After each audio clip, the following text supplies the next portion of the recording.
If you want to be an athlete, you need to train athletically. Sprinting, cutting, jumping, throwing.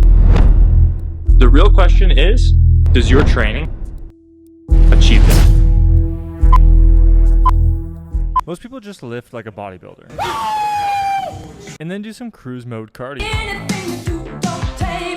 If you want to perform like an athlete, you need to train like an athlete.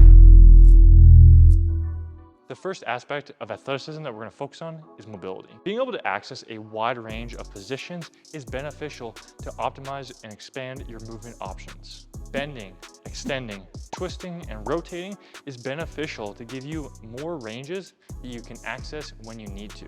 You can use a drill like the half kneeling thoracic windmill on a wall to open up your upper back and your shoulders. Just set up next to a wall and then start reaching around trying to get your chest opened up and close to the wall. For your lower body, you can do a drill like the alternating lateral squat where you shift back and forth side to side, try to stay low and then get wider over time. And finally, you can do a full body exercise like the world's greatest stretch where you get into a nice long lunge and then you're dropping that elbow down and then reaching up towards the roof, getting both your lower and upper body at once. Next up, power. Before getting into your main power movements, you want to do a few dynamic exercises to ramp your way up.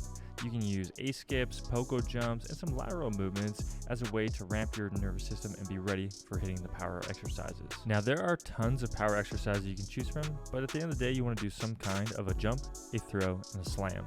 Pick a variation for each category that you can execute well, and then gradually increase your effort on it over time, and then progress to harder and harder variations as you improve your power output. Now, speed work. Being fast, having the ability to accelerate quickly and then hit some top-end speeds is what separates athletes. To improve this, you need to train it. Start off with accelerations and then gradually incorporate more high-end speed work. For the vast majority of sports, acceleration is key, so emphasize that. Sprinting is great, but you need to move fast in all directions. Incorporate some change of direction work where you challenge yourself to move side to side and through different directions other than just forward and back.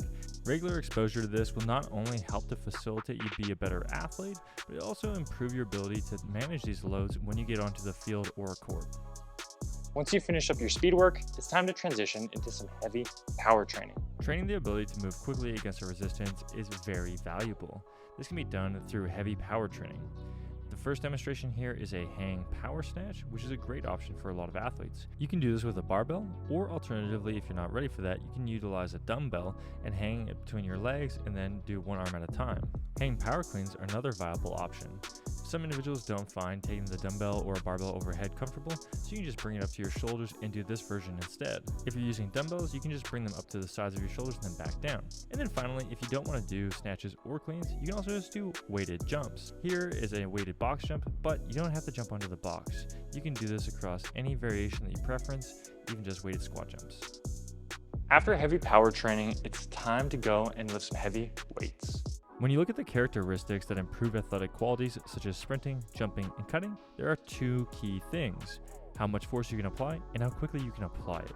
Improving your strength base is going to increase your potential for developing better athletic abilities and get more out of your training when you do them. To do this, you want to prioritize 4 categories of movements: squatting, pressing, hinging, and rowing. There aren't special exercises that you need to do. This could be bilateral versions as shown here, or you could do unilateral versions if you preference. Just train them consistently.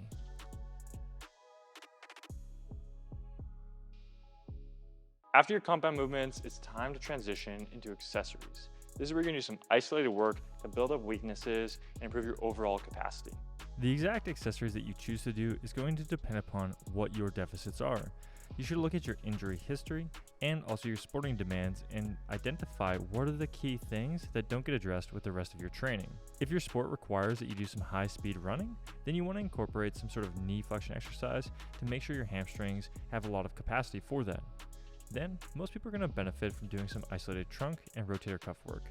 This is going to support your other training that you do with the large compound movements. Other movements you might consider as well are calf raises and other shoulder-directed exercises, depending upon your sport demands.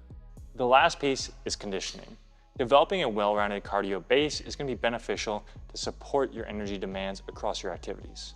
Trying to condense down all the information about conditioning in a short clip is difficult, But the basis of information that you need to understand is that in your sporting activities, you do a lot of interval-based work. Your training in the gym should support this, not replicate this. So go and build your aerobic base with some good, long, steady efforts. Now, when you combine all those aspects together, you have a comprehensive athletic program. Bringing in the mobility, the power, speed, heavy power, strength, and the accessories, along with some conditioning, you're gonna be well-rounded and be an overall unit. Train hard and get after it.